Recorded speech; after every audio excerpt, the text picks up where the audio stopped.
Mana karakanja sampute Yatabja kande kalahangsa utsvanaha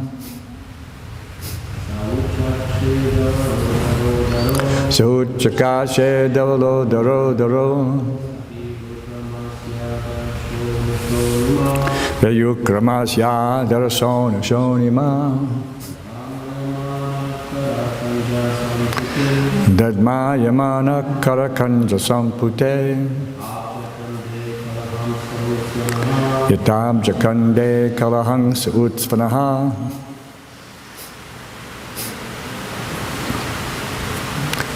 Ladies. Sauchakashe davalo daro daro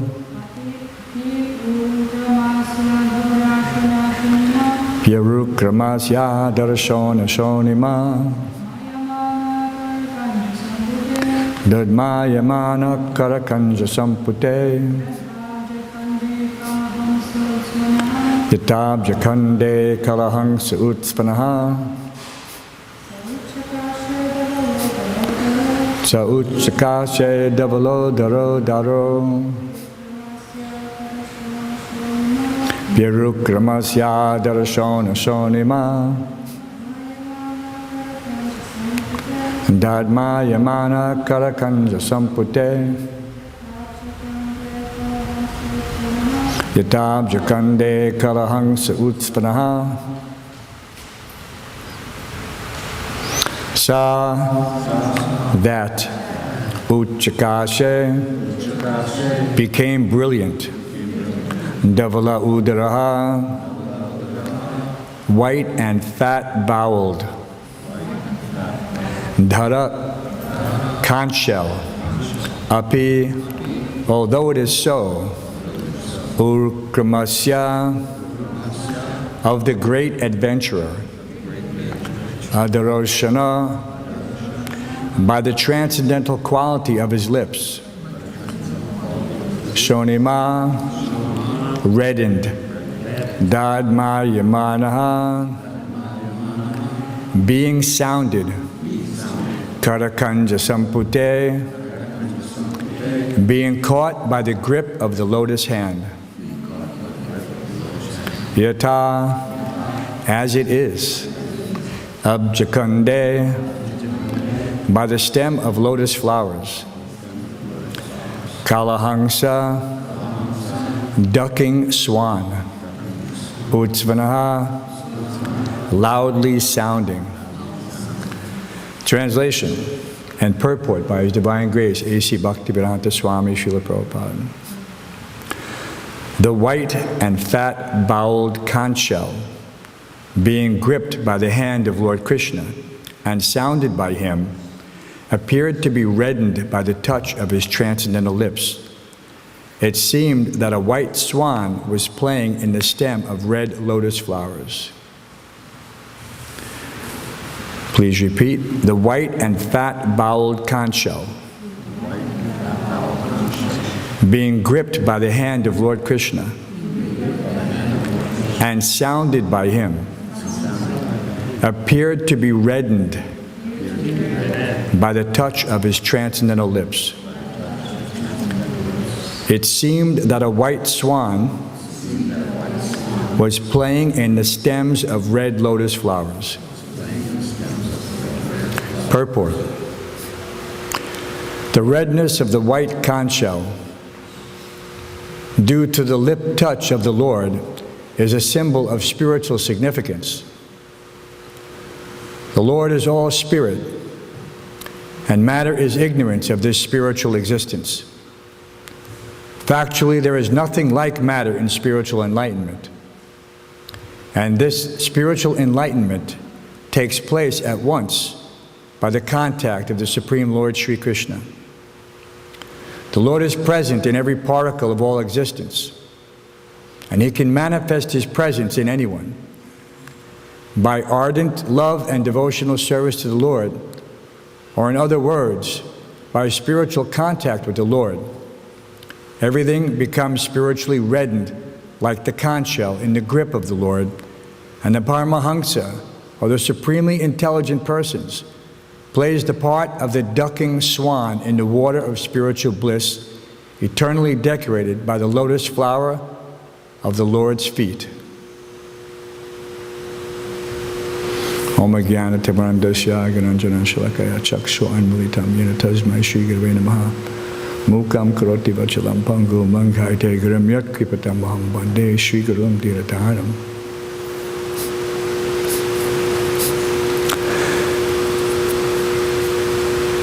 A very poetic verse, very alliterate, just the way it sounds even.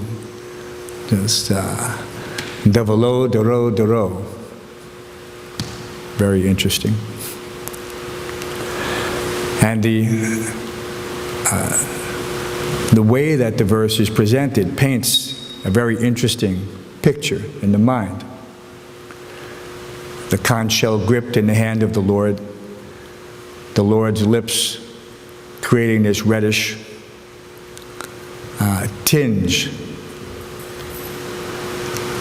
But this would not be so without the vision of the saintly persons, the Paramahamsas, who can see this in their spiritual eye, this Shastra Chakshus, this, so that they can accurately give us such a vision, which is not possible to ordinary men who can even compose such verses. It is.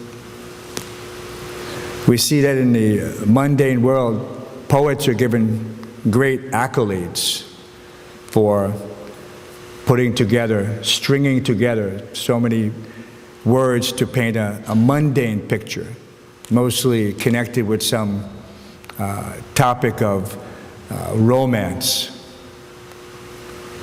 So much literature, all for nothing, such a waste. But in just one verse, we get such a beautiful picture of the Lord and His transcendental attributes that the mind, the soul, is completely enlivened by this picture. And again, that is only possible due to the vision of these, those who have transcendental vision, who have actually seen the truth. So this is why we place such emphasis on the study of Srimad Bhagavatam and the transcendental Vedic literature. Because we're not just reading some stories. This is not some literary or historical narrative by someone who is attempting to garner some academic accolades to say that I have written such and such, that I am a famous author, or to make money from such endeavors. The Paramahamsas have no such material motives or contamination. Their only desire is to present a true and accurate narrative for the benefit of all living entities. So that is why they are so highly praised. Why are the sages given such high station, that they're so revered and respected? Otherwise, from a material perspective, there is nothing, how can you say, worthy of respect from the eyes of the materialist. They're only interested in giving some respect to those who command wealth, women, power, and these therefore drive the whole material creation.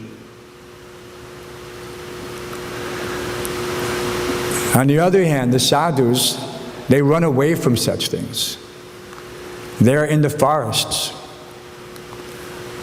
They're on the bank of the Jamuna or the Ganges.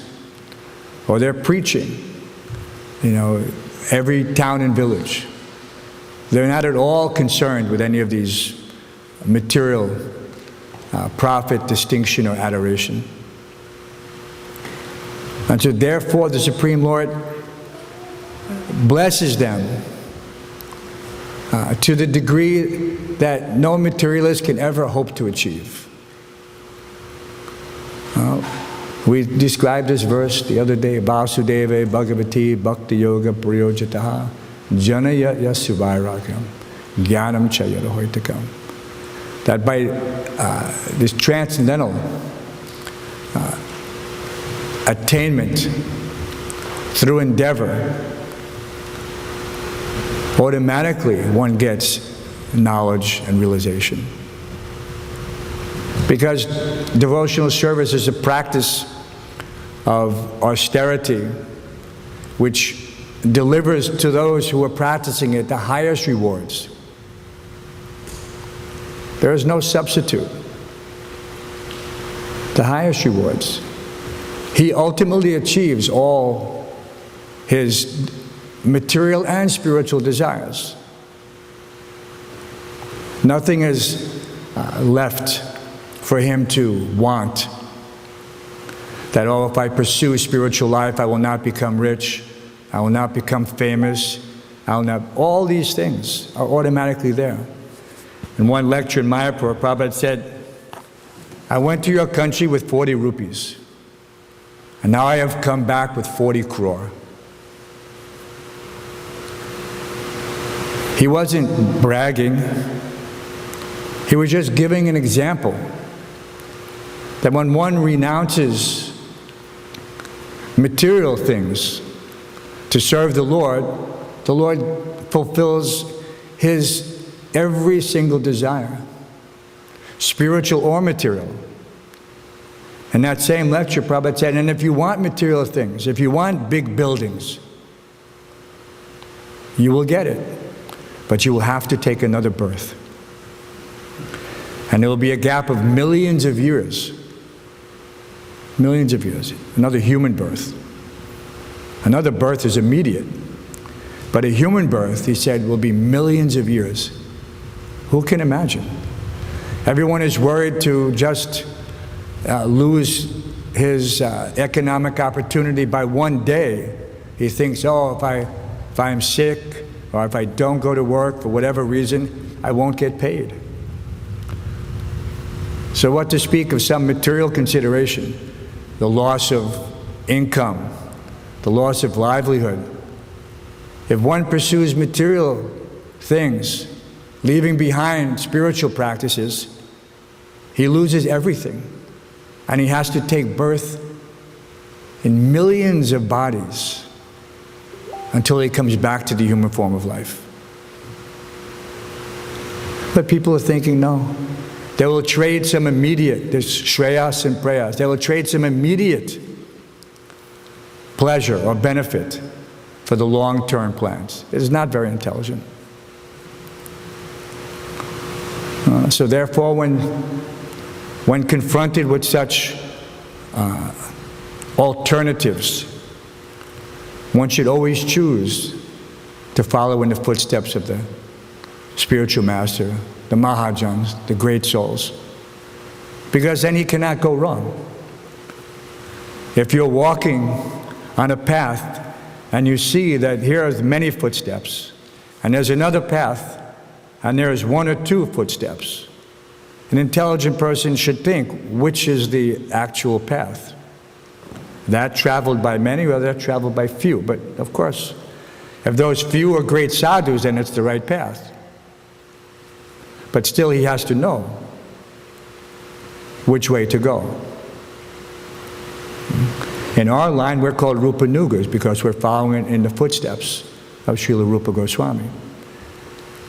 And all of our acharyas in that line have followed in the same path. So there is no mistaking for us. There is only one path. And it is clearly demarcated. So we don't have to make a choice, really. We just have to follow in the footsteps. But one's ability to appreciate the seriousness of the endeavor comes from keeping in mind, again, that costly neglect will land me in the cycle of birth and death for millions of years. So how does one keep this in mind? Only by studying Srimad Bhagavatam and Bhagavad Gita. The living entity in Kali Yuga has many defects, but one, forgetfulness, is very prominent. Because no one has that, the mind, it's called, one who can hold. He hears something once and he never forgets. What's that called, Maharaj? Shrutidhara. Shrutidhara. Once having heard, he never forgets. But for us, we have to constantly hear. Even after sitting in Srimad Bhagavatam class and hearing, still the tendency is to forget. But not just forget, purposely forget.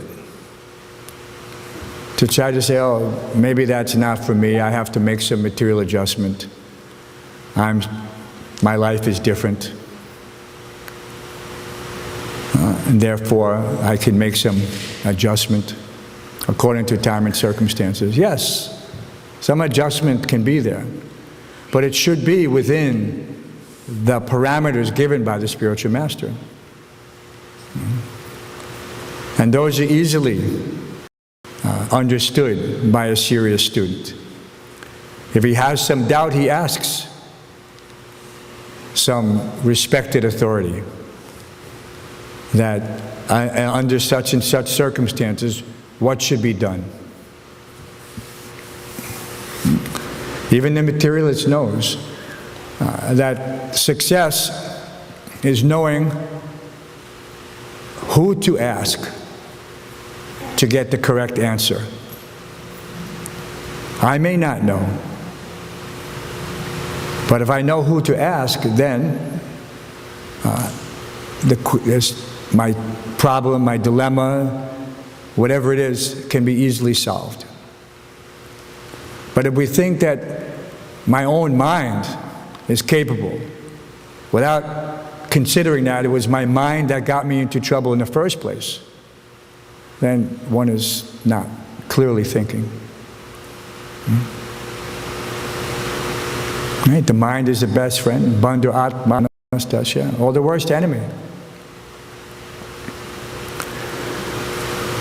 But if one is reading Srimad Bhagavatam, then all day long one has the opportunity to meditate on such verses that paint such a beautiful picture that one can remember all day. He simply has to remember this only, and all material contamination is immediately washed away. We have experience of this.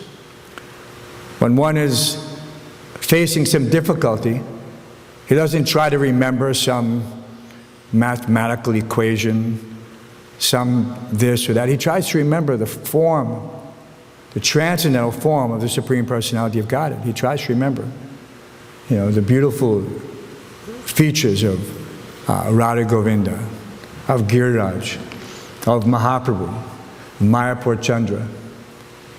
Such beautiful, such pictures completely, immediately free one from the mind's vicious thoughts that can only be categorized as vicious. The mind is, for the most part, not your friend. But if the mind is used properly as a repository for all these transcendental visions, Because that is what is being described here. This is the realization. This is Vyasade. This is coming down in such a way through this to us directly, as if it was being spoken just today. But the fact is it is being spoken simultaneously, eternally, someplace. So in that sense, it is ever fresh. But only the intelligent persons can try to understand this fact, that this is not some 5,000-year-old text, and that we're meditating on some 5,000-year-old facts, and in the hope of some material distress, alleviation. We have someone wrote an email to us yesterday. They have a group of 300, and they want to know if we have a facility to host them for several hours a day over a weekend. It's some type of a feel-good group, and they need a big hall. So I asked them to send back what are their timing requirements. Because to bring a group of 300 people into the temple, if it's between a certain hours, we're more than happy for them to come. So they can get an opportunity to experience what is real spiritual life. What is real spiritual life? So all of our austerities is just like money in the bank. If it's properly utilized, one tries to surround himself with so many pleasures. And austerity is not for any material pleasure, but automatically when one is engaged in spiritual life, the benefit of his austerity brings spiritual enjoyment, spiritual pleasure. Not self-pleasure, but the pleasure that one experiences in his soul, you have to say, in his soul. That's the depth that we appreciate. Because it is not superficial, it doesn't come and go. Eventually one cultivates this because he has tasted it and he's experienced it, so he knows it's there. But in one sense, we know that we can it on a regular basis in kirtan. So Prabhupada said that kirtan is the safest platform because we are constantly experiencing that sense of pleasure that's only derived from that spiritual source in contact with the transcendental sound vibration of the Lord's holy names. So this is our little realization that to the extent we practice, chanting, hearing, remembering, then this becomes a constant state of mind. It doesn't leave. So we have to practice. When we're speaking to, just like tendency is that we're preaching outside, we're speaking about Krishna. We're not going to a person on the street and we may make some small talk. That's a nice outfit.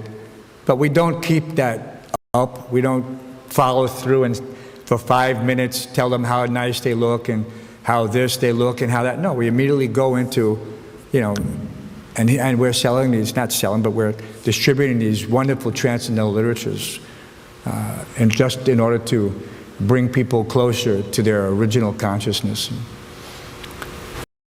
And so there's, that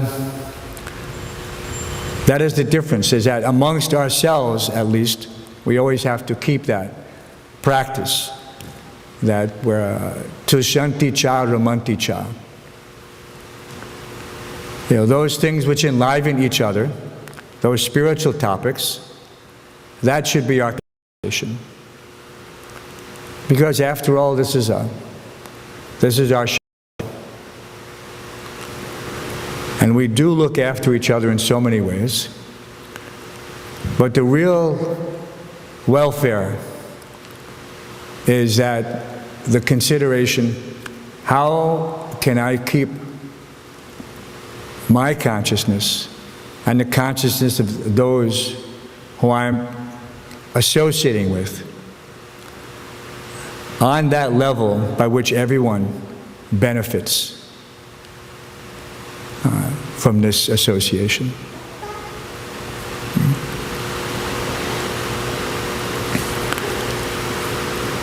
So let me read the translation again. The white and fat-boweled conch shell. Who can write like this? Amazing. How beautiful. You immediately see this conch shell. We had one yesterday for Vyas Puja, just like that. A white, fat-boweled conch shell. Bowel means the stomach region in most descriptions. Being gripped by the hand of Lord Krishna and sounded by it, appeared to be reddened by the touch of his transcendental lips. It seemed that a white swan was playing in the stem of red lotus flowers. So this stem of red lotus flowers is the Lord's fingers gripping the conch. Everyone knows that the Lord's hands are tinged reddish. So one can just imagine such a clear picture.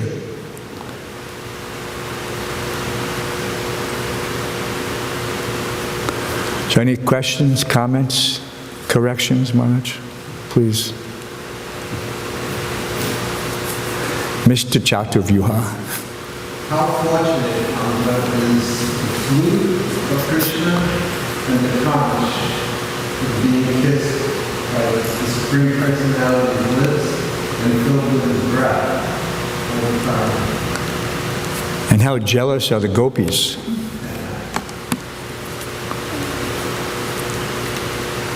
Yes.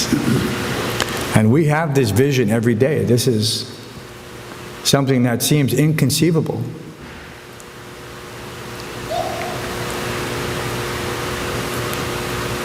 Dr. Ken? I'm just thinking when you talk about forgetfulness, and Krishna gives us remembrance or forgetfulness based on our desires. So if we're coming here and living here, doing service, doing whatever, we obviously have a desire for remembrance. But why then is forgetfulness so prominent? If you're doing these things, making the decisions to remember Krishna, how is it such a back and forth, back and forth? We have did everyone hear about the Ken's question? That if we're living here and we're endeavoring to remember Krishna, and why still is there this forgetfulness back and forth, back and forth? But the mind, again, Prabhupada used these terms, avarana shakti and prakyatmaka shakti. That this throwing, this forgetfulness and remembrance. Maya is giving us this test. I remember a very difficult test. And it was explained to me by my senior guy brothers just after initiation, first initiation. And one is thinking, I've achieved some, whatever, level of spiritual attainment. And then all of a sudden, it was as if I had forgotten everything about spiritual life. And Maya had a complete field day with my mind. And the most vicious thoughts came.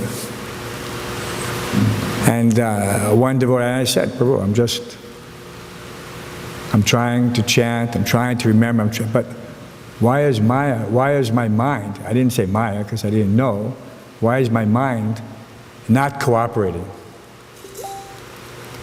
And he said that when you come to Krishna consciousness, Krishna gives you some grace, some period, just like we know that when you have a credit card, you have 30 days before the interest kicks in.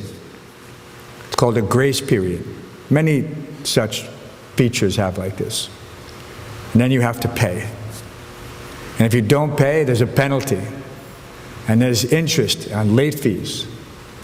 So when you first come to Krishna consciousness, Krishna gives you some impetus. You only experience the joy, the ecstasy, the excitement, the realization. Everything seems to be completely positive. Like I'm making so much advancement. Of course, we don't know what advancement is at that stage, really. But, freedom from material distress, these are in the Nectar Devotion it says that these are the initial symptoms that one experiences when one engages in devotional service, freedom from material distress. So we're reading Nectar Devotion, and I was experienced. I was free from material distress. But then all of a sudden, it was just like a test, a really hard test. How to maintain, how to use what I had learned in order to literally defeat my mind philosophically and just convince myself that, no, you fool, what are you thinking? I remember sitting in the temple room on Henry Street after one particular lecture in Srila Prabhupada. One devotee was saying yesterday, yeah, we can read these books and we can, and Prabhupada is there. But in the presence of the pure devotee, there was something about Srila Prabhupada's personal presence and the delivery of the knowledge and being in direct contact with the sound vibration. And immediately my mind was cleared of all doubt and delusion. Not that I was, but just in that moment, there was some clarity. And I understood that I'm in the presence of the absolute truth. And that this is reality beyond illusion. And then if I can remember this moment, then I will have basically, what do they call that? Anyway, it's not a yardstick measurement, but it's a basis by which you can measure all other and the knowledge. Divya Gyan Hriday Prokasita. It's going into the heart, and that realization is coming. And it's being gifted. We're not worthy. So if we hear this knowledge in that same mood, then we'll have the basis for future reference. That when I'm in Maya, when my mind is trying to present some alternative to Krishna consciousness, that no, that's not the reality. I know what the reality is. I've experienced that reality. And so there is Dharma Projita Kaita Votra. First, the invocation. That the benefit for those who are attempting to pursue spiritual life is that they understand the difference between reality and illusion. So that is the gift of the Bhagavatam. To give us that knowledge which allows us to distinguish between reality and illusion. And we have to constantly, in this conditioned state, refer to that. So we can always refer to that. That memory of Srila Prabhupada sitting in the Vyasa-san giving that lecture, it's indelibly etched in my mind. And so I think about that. You know, so whatever difficulties there will be, they will never be more insurmountable.